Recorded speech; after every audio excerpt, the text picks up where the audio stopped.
चलिए अब आपको बता देते हैं कि नए हालात में टीम इंडिया का ट्रैवल प्लान अब क्या है। जो जानकारी आ रही है उसके हिसाब से अब टीम के आज रात नहीं बल्कि कल सुबह भारत पहुंचने की उम्मीद है। यानी टीम के ट्रैवल प्लान में मौसम के हिसाब से बदलाव हुआ है। अब टीम इंडिया पहले से तय वक्त से 5 से 6 घंटे लेट वहां से उड़ान भरेगी, जिसके तहत टीम का विमान गुरुवार सुबह 2 से 3 बजे के बीच लैंड कर सकता है। असल में बारबाडोस में चक्रवाती तूफान की वजह से मौसम खराब बना हुआ है और खराब मौसम की वजह से ये चार्टर्ड विमान बारबाडोस पहुंचने में लेट हो गया।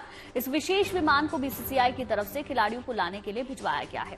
और क्या है इस वक्त बारबाडोस से ताजा अपडेट, बता रहे हैं वहां मौजूद हमारे सहयोगी विक्रांत गुप्ता।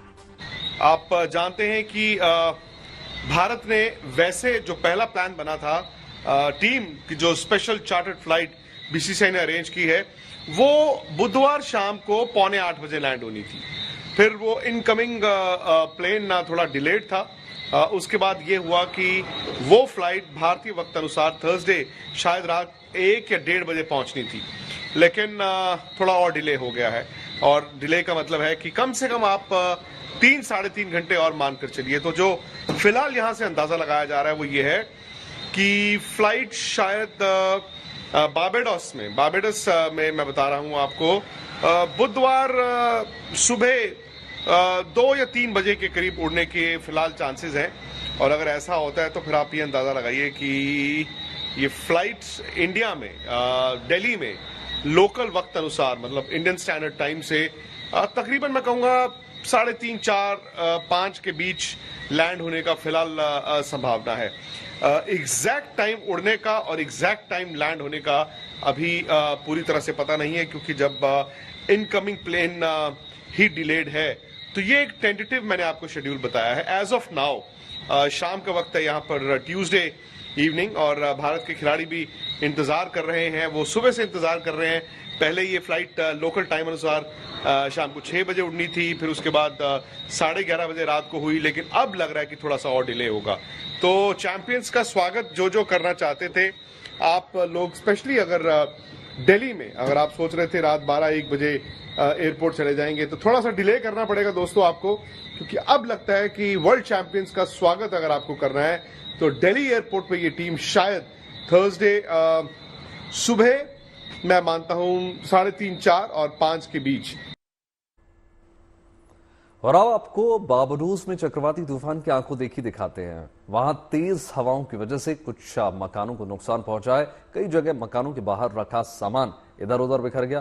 तेज हवा और भारी बारिश से कई गाड़ियों को नुकसान पहुंचने की भी खबर है। इसी चक्रवाती तूफान की वजह से एयरपोर्ट को बंद कर दिया गया, मगर अब जो है धीरे धीरे हालात जो है सामान्य होते नजर आ रहे हैं। और जैसे ही हालात थोड़े भी ठीक नजर आएंगे, परिस्थितियां अनुकूल हो जाएंगी, टीम इंडिया की वतन वापसी सुनिश्चित हो सकेगी। लेकिन ऐसे मौसम में रिस्क किसी भी प्रकार से नहीं लिया जा सकता। तस्वीरें साफ देखिए, तस्वीरें देखिए किस प्रकार से तेज हवाओं का जो साया है वो लगातार जारी है। कई मकानों के आगे जो सामान रखा था वो क्षतिग्रस्त हुआ है, गाड़ियों में भी नुकसान पहुंचा है। और इसी परिस्थिति को, कंडीशन को देखते हुए एयरपोर्ट को पूरी तरीके से बंद कर दिया गया और फिलहाल उड़ानें कम से कम रद्द कर दी गई, क्योंकि ऐसे विपरीत परिस्थितियों में उड़ानें ठीक नहीं होती हैं। हर प्रकार के रिस्क, हर प्रकार का खतरा होता है। परिस्थितियां जैसे जैसे अनुकूल होंगी, तूफान जैसे जैसे टलेगा, रफ्तार धीमी होगी हवाओं की, उसी प्रकार से अगला कदम उठाया जाएगा।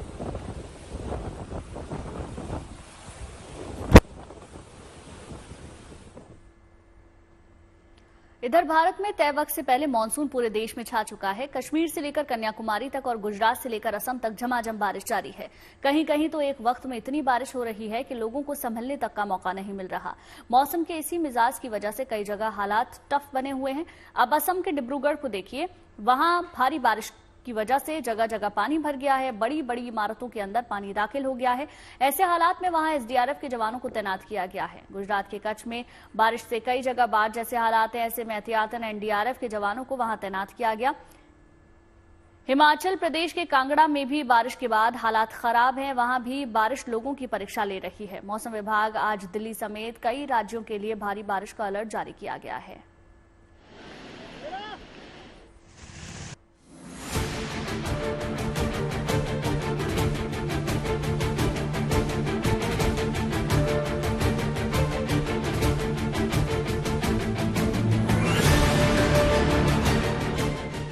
तस्वीरें असम के मोरीगांव इलाके की हैं, जहां उफनती ब्रह्मपुत्र के पानी ने मानो हर ओर कब्जा कर लिया है।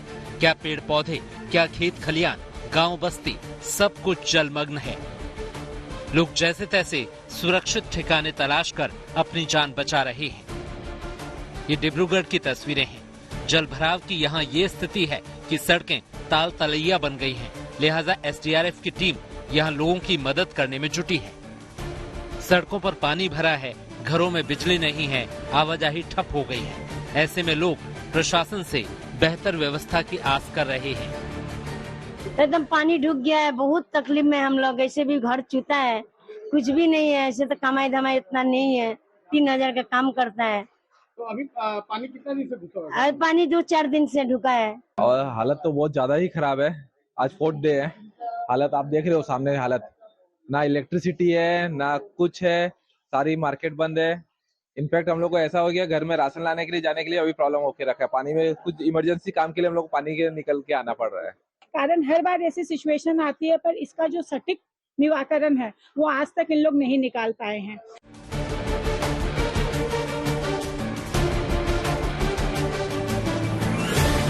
देश के कई राज्य इन दिनों भीषण बाढ़ और बारिश का सामना कर रहे हैं। गुजरात में भी भारी बारिश हो रही है। पिछले 3 दिनों से हो रही बारिश की वजह से कच्छ में कई जगहों पर जल भराव भी हुआ है, जिससे लोगों को दिक्कतों का सामना करना पड़ रहा है। मौसम विभाग की चेतावनी को देखते हुए कच्छ में एनडीआरएफ की टीम को स्टैंड बाय रखा गया है और भारी बारिश के कारण मांडवी और मुंद्रा में 30 बचाव कर्मियों की एक टीम भी तैनात की गई है। कच्छ जिले के लोगों से यह कहना चाहूंगा कि पूर्ण विश्वास करें, हम आपके साथ सदा हेल्प के लिए आगे रहेंगे। सर, कच्छ में आए हैं, कहां पर आपकी टीम जा सकती है, जाने की संभावना? IMD के अनुसार तालुका अंजार, गांधीधाम, मांडवी में बारिश की अधिक संभावना है और हमारी टीम वहां जाने के लिए तैयार की गई है। अब इस तस्वीर पर गौर कीजिए। उफनती जलधार की भंवर में फंसे लोगों को बचाने की जद्दोजहद जारी है। तस्वीरें कांगड़ा जिले के बनेर खड्ड की हैं, जहां अचानक जल स्तर बढ़ने से 6 लोग फंस गए थे, जिन्हें दमकल विभाग के बचाव दल ने 2 घंटे की मशक्कत के बाद लाइफ सेविंग जैकेट और रस्सी के सहारे सकुशल बाहर निकाल लिया। पूरी टीम ने रस्सी की मदद से हमने सबसे पहले मैं आगे गया, उनको हौसला दिया और बारी एक एक करके हमने उनको 6 को बाहर निकाल दिया, सुरक्षित निकाल दिया। मुझे गर्व है महकमे के ऊपर, मेरे अपने स्टाफ के ऊपर कि हमने 6 बंदों को सुरक्षित निकाल दिया। प्रशासन बाढ़ बारिश से प्रभावित इलाकों में लोगों को फौरी राहत देने में जुटा है। साथ ही भारी बारिश की संभावना को देखते हुए लोगों से दुर्गम स्थानों पर नहीं जाने की भी अपील की जा रही है, क्योंकि थोड़ी सी सतर्कता और एहतियात से बड़े हादसों को टाला जा सकता है। कांगड़ा से मृत्युंजय पुरी और कच्छ से कौशिक कंथेचा के साथ bureau report, good news today. देखिए, असम के कई इलाके भीषण बाढ़ की चपेट में हैं। काजीरंगा नेशनल पार्क में भी पानी भर गया है, जिसकी वजह से जानवर जंगल से निकलकर पहाड़ी इलाकों में शरण ले रहे हैं। देखिए,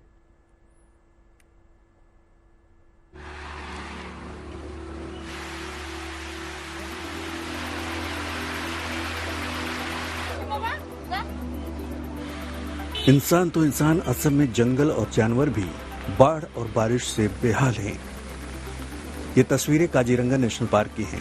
वहाँ वन्य जीव पानी में डूब चुके इलाकों से बाहर निकलकर सुरक्षित ठिकानों की तलाश में भटकते दिख रहे हैं। आप देख सकते हैं, इस गैंडे ने ऊंचाई वाले इलाके में शरण ली है। आलम यह है कि बगुले राहत के लिए गैंडे की पीठ पर सवारी कर रहे हैं। पूरे जंगल में पानी ही पानी है, लिहाजा यहाँ के जानवर सड़कों पर टहलते नजर आए। हिरण हो या बारहसिंगा, सबको सुरक्षित ठिकानों की तलाश है। जाहिर है, बाढ़ और बारिश में फंसे इन जानवरों में बेचैनी देखी जा रही है। काजीरंगा नेशनल पार्क एक सींग वाले गैंडों के लिए खास पहचान रखता है। ये नेचर पार्क यूनेस्को के वर्ल्ड हेरिटेज में से एक है, लेकिन फिलहाल इसकी 95 पोस्ट जलमग्न हो चुकी है। लिहाजा जानवरों को पास की पहाड़ियों में पलायन करने के लिए मजबूर होना पड़ा। मौसम विभाग ने यहाँ 2 से 3 दिन भारी बारिश की चेतावनी जारी की है। यानी फिलहाल कुदरत की ओर से राहत की कोई आसार नहीं है। लिहाजा यहाँ के इंसान हो या जानवर, सबको फौरी मदद की दरकार है। Bureau report, good news today.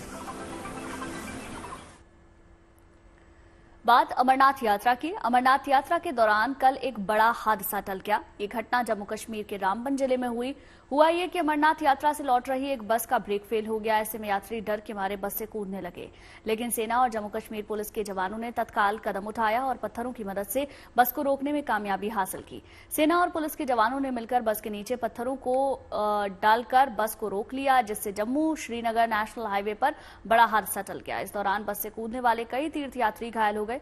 खबर है कि बस में पंजाब के 40 तीर्थयात्री सवार थे। बनिहाल के पास बस का ब्रेक फेल हो गया और ड्राइवर उसे रोकने में नाकाम रहा। इसके बाद घबराए हुए कई यात्री बस से कूद गए। सेना की टीम ने घायलों को तुरंत मेडिकल सहायता उपलब्ध कराई।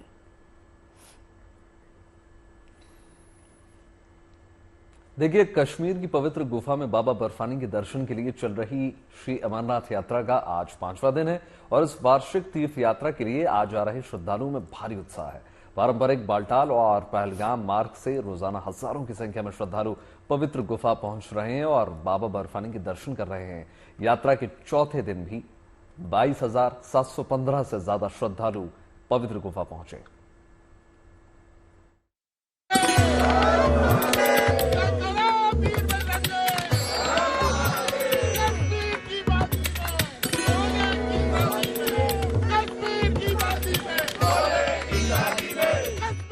बाबा बर्फानी के दर्शन के लिए हर दिन श्रद्धालुओं का समंदर उमड़ रहा है। कश्मीर की खूबसूरत वादियां इन दिनों तीर्थयात्रियों से गुलजार हैं। हर तरफ भक्ति और आस्था के रंग दिख रहे हैं। पहाड़ों के बीच बने घुमावदार यात्रा मार्ग में हर दिन हर ओर श्रद्धालुओं का सैलाब आगे बढ़ता हुआ नजर आता है। बहुत सुकून मिल रहा है, व्यवस्था भी बहुत अच्छी है, बहुत अच्छा है, बहुत आनंद आ रहा है। बाकी का कोई दिक्कत नहीं है। रास्ते में भक्तों को आना चाहिए, दर्शन करने चाहिए बाबा के। बहुत सुकून है, बहुत ज्यादा। पहलगाम और बालटाल दोनों रूट से चल रही इस तीर्थ यात्रा में पिछले 4 दिनों के दरमियान 60,000 से ज्यादा भक्त पवित्र गुफा पहुंचकर दर्शन पूजन कर चुके हैं। चढ़ाई बहुत अच्छी थी, सैनिक लोगों ने बहुत हमारी व्यवस्था करी, सब अच्छा था, सब बढ़िया लगा। ऐसा लगा नहीं कि हमको थकान हुई कि ये हुई। जगह जगह पे व्यवस्था उनकी अच्छी लगी हमें। सारा जगह व्यवस्था पानी की सबकी उन्होंने बहुत अच्छी करी। सुरक्षा के लिहाज से तीर्थयात्रियों को RFID कार्ड दिए गए हैं। पवित्र गुफा के पास यात्रा की निगरानी integrated command and control centre से की जा रही है। 24 घंटे तीर्थयात्रियों की मदद के लिए ICCC के 50 से ज्यादा कर्मचारी तैनात हैं। यात्रा मार्ग में जगह जगह लंगर लगे हैं, भंडारे चल रहे हैं और श्रद्धालुओं के खाने पीने का पूरा ध्यान रखा जा रहा है। भंडारे में देखिए किस तरह से पूरा अनुशासन के साथ में कतारबद्ध होकर श्रद्धालु यहाँ पहुँचते हैं और एक एक करके अपने हाथ में अपनी प्लेट और यहाँ भंडारा ग्रहण कर रहे हैं। सेवादार जो है लगातार सेवा कर रहे हैं, उन्हें खाना परोस रहे हैं भंडारे में। लोग भोजन करते हैं 100, 200, 300, 400, ये हमें पता ही नहीं। अब भगवान की कृपा से जितने आते हैं उतने समाते भी हैं। खास बात यह है कि यात्रा के दौरान रास्ते में तबीयत खराब होने पर मदद के लिए पौनी एम्बुलेंस यानी खच्चरों पर मेडिकल टीमें तैनात हैं। पहली बार इस तरह की व्यवस्था इस यात्रा में की गई है ताकि बीमार होने पर एक्सपर्ट मेडिकल टीमें तीर्थयात्रियों को तत्काल सहायता पहुंचा सकें। पवित्र गुफा के दोनों तरफ मौसम के हाल पर नजर रखने के लिए व्यवस्था की गई है। यहां integrated command and control centre की ओर से खास सिस्टम लगाया गया है। Integrated command and control centre ने आपदा की स्थिति में मदद के लिए खास हंटिंग लाइन नंबर जारी किया है। कोई भी व्यक्ति 01942 740003 पर कॉल करके मदद मांग सकता है। इसके अलावा 2 और हेल्पलाइन नंबर भी कंट्रोल सेंटर में चालू हैं। ये नंबर हैं 01942496240 और 01942496 6247। करीब 2 महीने तक चलने वाली इस तीर्थ यात्रा में इस बार गुड न्यूज टुडे की टीम भी शामिल है। हमारे संवाददाता हर पड़ाव से लगातार आपको इस तीर्थ यात्रा के बारे में जानकारी दे रहे हैं और इसके रंग भी दिखा रहे हैं। तो आप बने रहिए हमारे साथ और देखते रहिए अमरनाथ यात्रा GNT के साथ। अशरफ वानी और शुभम राजपूत के साथ bureau report, good news today. Orissa में पुरी में भगवान जगन्नाथ की रथ यात्रा की तैयारियां तेज हो चुकी हैं, क्योंकि हर साल होने वाली भगवान जगन्नाथ की रथ यात्रा में अब कुछ ही दिन शेष रह गए हैं। इस बार रथ यात्रा में दुर्लभ संयोग बनने वाला है। इसका उत्सव जो है 2 दिनों तक चलने वाला है। उड़ीसा सरकार ने इसके लिए 2 दिन की छुट्टी का भी ऐलान किया है।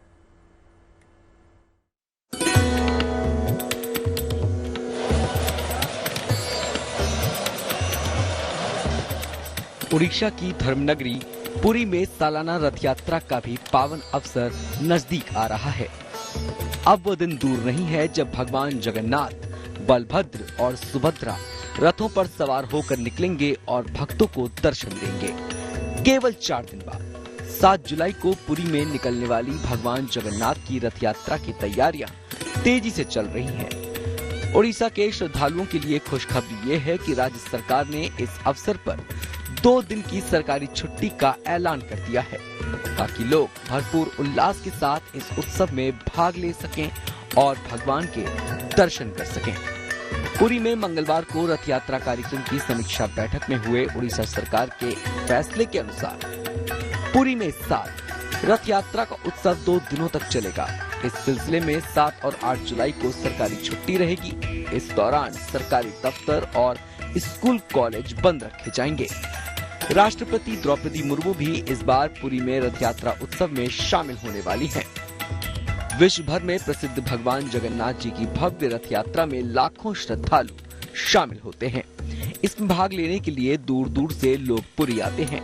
ये यात्रा आषाढ़ महीने के शुक्ल पक्ष की द्वितीय तिथि के दिन निकाली जाती है।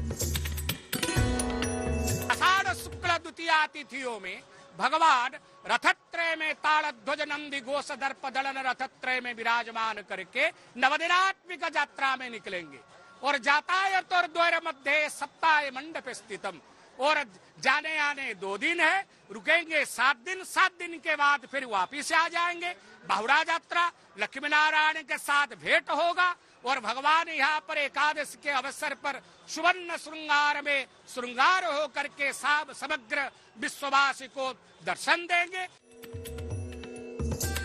दरअसल ज्येष्ठ पूर्णिमा के दिन भगवान जगन्नाथ, बहन सुभद्रा और बड़े भाई बलभद्र को गर्भगृह से बाहर लाकर स्नान करवाया जाता है। माना जाता है कि इसके बाद भगवान जगन्नाथ बीमार पड़ जाते हैं और उन्हें बुखार आ जाता है, जिस कारण वे 15 दिनों तक शयन कक्ष में विश्राम करते हैं। इसके बाद आषाढ़ शुक्ल पक्ष की द्वितीय तिथि को वे स्वस्थ होकर बाहर आते हैं। इसी खुशी में भव्य रथ यात्रा निकाली जाती है। विशाल रथों पर विराजमान होकर भगवान जगन्नाथ, बलभद्र और सुभद्रा मौसी के घर गुंडिचा मंदिर जाते हैं। वहाँ कुछ दिनों तक विश्राम के बाद वो लौट आते हैं। भगवान नीलाद्रि विजय करेंगे। ऐसे 1 महीने तक भगवान की जो रथ यात्रा है, ये जाति धर्म सर्व को ऊर्ध्व में वो यात्रा है। जो को भी आ जाएंगे भगवान को इस यात्रा में दर्शन करेंगे एवं मिलेंगे, आलिंगन करेंगे, प्रसाद पाएंगे और भगवान भक्त के साथ मिलन करने के लिए एवं भाव की आदान प्रदान करने के लिए ये विश्व मैत्रीवाद की एक महान उदाहरण है। खास बात ये भी है कि इस बार पुरी में रथ यात्रा के अवसर पर दुर्लभ संयोग बनने वाला है। दरअसल इस बार भगवान की रथ यात्रा नव यौवन दर्शन और नेत्र उत्सव की शुभ तिथि एक ही दिन पड़ रही है। इससे पहले 1909 और 1971 में ये खास संयोग बना था। लिहाजा इस बार पुरी की रथ यात्रा और भी दिव्य होने वाली है, जिसके दीदार का इंतजार दुनिया भर के श्रद्धालुओं को है। Bureau report, good news today.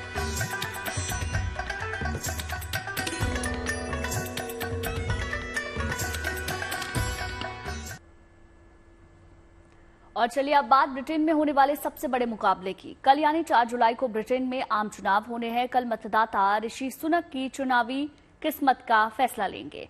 Britain के लोग अपने पसंदीदा प्रधानमंत्री का चुनाव करेंगे। ब्रिटेन चुनाव में कंजर्वेटिव पार्टी से ऋषि सुनक और लेबर पार्टी से कीर स्टारमर में कड़ा मुकाबला है। यहां कुल 650 सीटों पर वोटिंग है। वहीं प्रधानमंत्री बनने का आंकड़ा 326 है। जिस पार्टी को इतनी सीटें मिलेंगी उसकी सरकार बन जाएगी। ब्रिटेन की राजनीति की बात करें तो यहां कई दशकों से मुकाबला कंजर्वेटिव पार्टी और लेबर पार्टी में ही रहा है। इस साल ब्रिटेन में 5 करोड़ वोटर हिस्सा लेंगे, जो बैलेट बॉक्स में अपना वोट डालकर अपने प्रतिनिधि का चुनाव करेंगे। चुनाव में वोटिंग सुबह 7 बजे से शुरू होकर रात 11 बजे तक चलेगी। COVID and we will do that again. Trust is earned.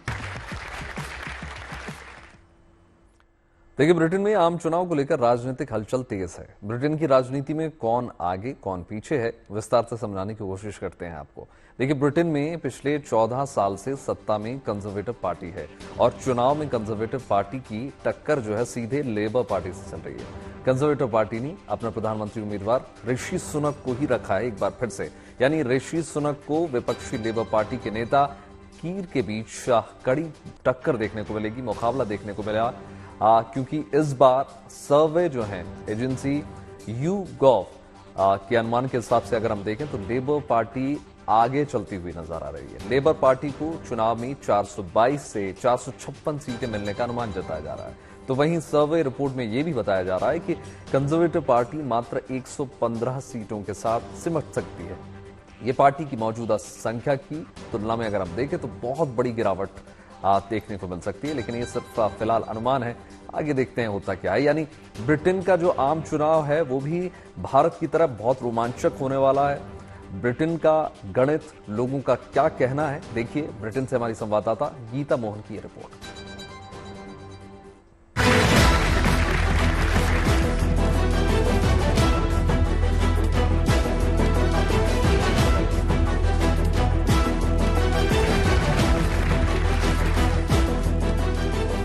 भारतीय स्टूडेंट्स यहाँ जो ये ब्रिटेन में पढ़ रहे हैं उनसे बात करते हैं। कभी कभी वक्त निकालकर मंदिर भी आ जाते हैं, लेकिन इलेक्शंस हैं यहाँ पर। तो खुशी आपसे शुरू करते हैं। आपको पता था कि यहाँ पे जो स्टूडेंट्स, एक बहुत इंटरेस्टिंग फैक्ट है ब्रिटेन का कि अगर आप यहाँ पढ़ भी रहे हैं, आपको यहाँ के नेशनैलिटी या सिटीजन बनने की जरूरत नहीं है, आप तब भी वोट कर सकते हैं। तो खुशी बताएं, आप वोट करेंगे? हाँ श्योर, मैंने अभी तक रजिस्टर नहीं किया है, बट मैं बहुत जल्दी रजिस्टर करूंगी। आपको क्या लगता है कौन आने वाला है, ऋषि सुनक या स्टारमर? मेरे हिसाब से ऋषि सुनक आएगा। अच्छा ठीक है। केदारनाथ को पता नहीं था कि वो वोट कर सकते, लेकिन अब पता चल गया है। केदारनाथ आपने बताया और मैं डेफिनेटली अभी रजिस्टर करूंगा और वोटिंग करूंगा। अच्छा, आपको क्या लगता है पोलराइजेशन आपने देखा, यहाँ पे हिंदू मुस्लिम को लेकर काफी लड़ाई हुई, खालिस्तानियों को लेकर काफी लड़ाई हुई, क्या ये मुद्दे हैं? या ये थोड़े मुद्दे हैं जो इलेक्शंस को अफेक्ट करेंगे, बट पोल्स के हिसाब से तो बता रहे हैं कि लेबर पार्टी आएंगे, पर वो सच नहीं होते हर बार। तो इसीलिए हमें लगता है कि कंजर्वेटिव पार्टी जीतेगी। ये बोल रहे कि पता है कि पोल्स बोल रहे लेकिन सच नहीं होता है।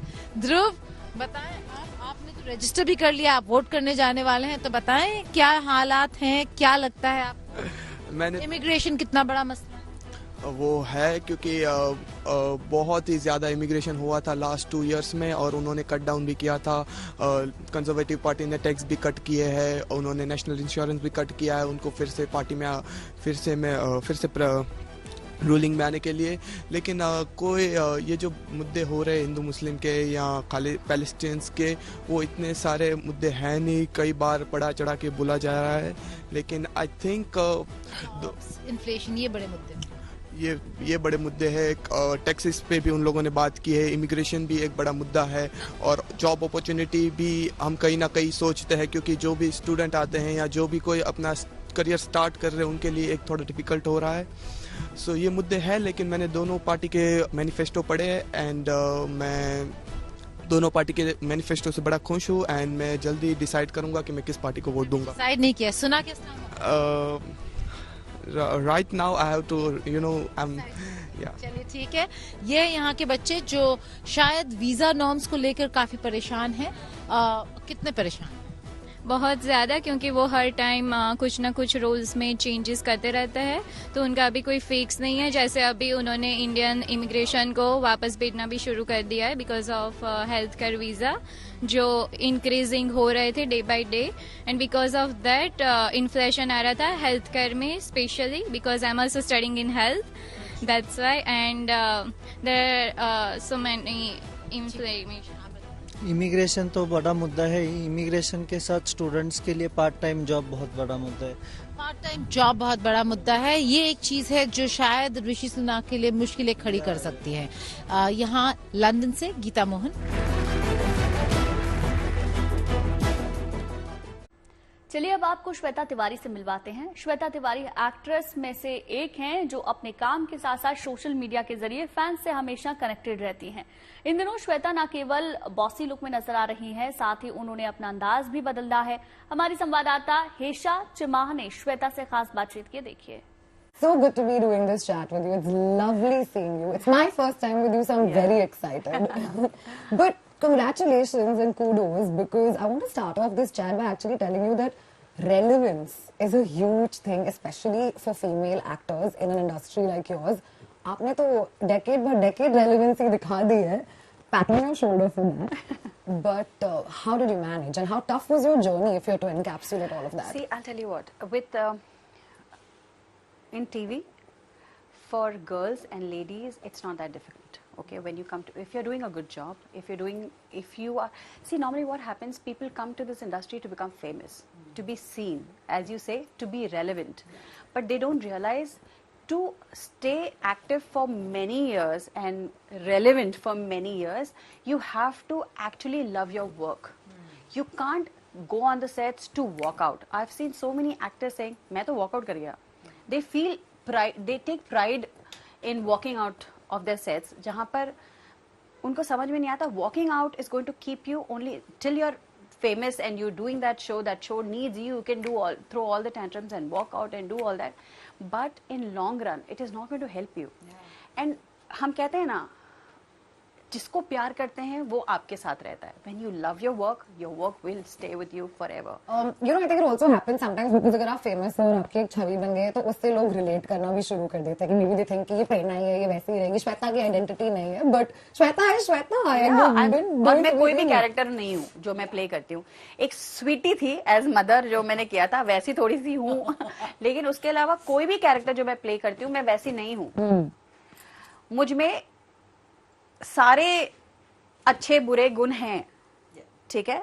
जो अभी आप श्वेता के बारे में लोगों को पूछोगे ना, आप जिसके बारे में भी पूछोगे वो एक नई श्वेता बताएगी आपके बारे में, ठीक है. For you when you go and explain about me, ये दूसरी श्वेता रहेगी, ये बोलेगा तो वो दूसरी श्वेता होगी, कोई और बोलेगा तो मैं पूरी विलन रहूंगी, कोई और बोलेगा मैं पूरी हीरोइन रहूंगी, कोई कहेगा बहुत नाइव है, कोई कहेगा बहुत शानी है. दैट्स बिकॉज जिस तरह का वाइब और जिस तरह का आप मेरे से करोगे उस हिसाब से मेरा वो वर्जन आपको दिखता है. And I am proud of all my versions. मुझे अगर कोई मुझे बुरा कहता है, नक्चड़ी कहता है, जो भी कहता है, प्राउडी कहता है, जो भी कहता है, आई एम फाइन विद इट. लोग कहते हैं आप बहुत इंटिमिडेटिंग लगती हैं, जल्दी आपको अप्रोच करने से डर लगता है. तो टीम ने बोला थोड़ा सा हंस दिया कर, थोड़ा सा अच्छी हो जाएगा. तो मैंने कहा कि यार सालों लगे ये इंटिमिडेटिंग कैरेक्टर बनाने में, अब वापस I am not going back to that हंस देना, कोई भी आके अप्रोच, मैं अनअप्रोचेबल लगती हूँ. I am fine with it. I am very happy with this image.